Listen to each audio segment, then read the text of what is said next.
एक दिन गौतम बुद्ध अपने शिष्यों के साथ एकदम शांत बैठे हुए थे। उन्हें इस प्रकार बैठे हुए देख शिष्य चिंतित हुए कि कहीं वह अस्वस्थ तो नहीं है।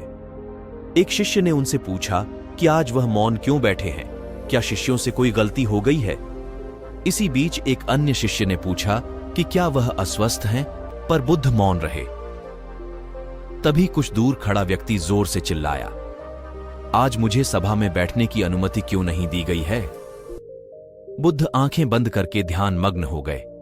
वह व्यक्ति फिर से चिल्लाया, मुझे प्रवेश की अनुमति क्यों नहीं मिली?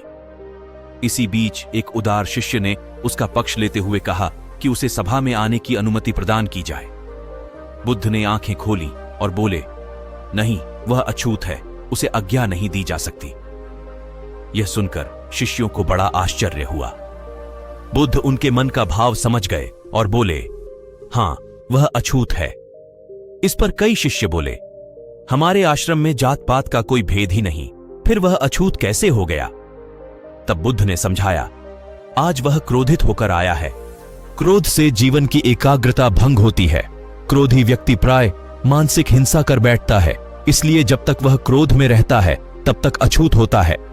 इसलिए उसे कुछ समय एकांत में खड़े रहना चाहिए। क्रोधित शिष्य भी बुद्ध की बातें सुन रहा था।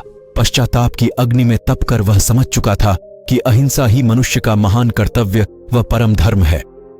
वह बुद्ध के चरणों में गिर पड़ा और कभी क्रोध न करने का वचन लिया।